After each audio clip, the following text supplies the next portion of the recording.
The more I work with teams and leaders, the more convinced I am of something simple. People don't follow plans, they follow meaning. And every time I've seen real alignment of people to purpose, it didn't start with a slide deck or a spreadsheet. It started with a story.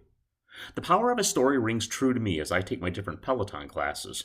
The instructors can't correct my form, they're not in the room with me, but they keep me engaged because they share stories. They acknowledge the challenges, the struggles, and the tiny wins that happen in the moment, and that personal connection keeps me moving forward.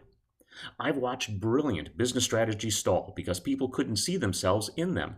And I've watched imperfect ideas take off because a leader paused long enough to explain why the work mattered and to share what they learned, what they wrestled with, and what's at stake if things don't change. Meaning lives in the heart before it ever reaches the mind.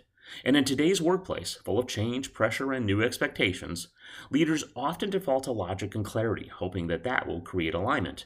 But clarity alone doesn't create connection.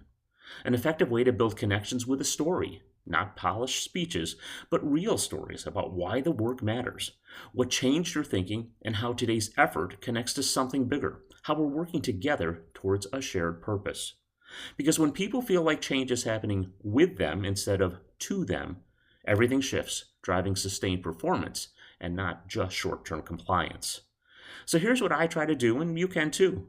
Lead with a story, not a task. Explain the why before the what. Share your own perspective and not just the corporate rationale. And invite dialogue instead of delivering declarations, because meaning is co created. And when people see themselves in the story, alignment becomes natural and not forced.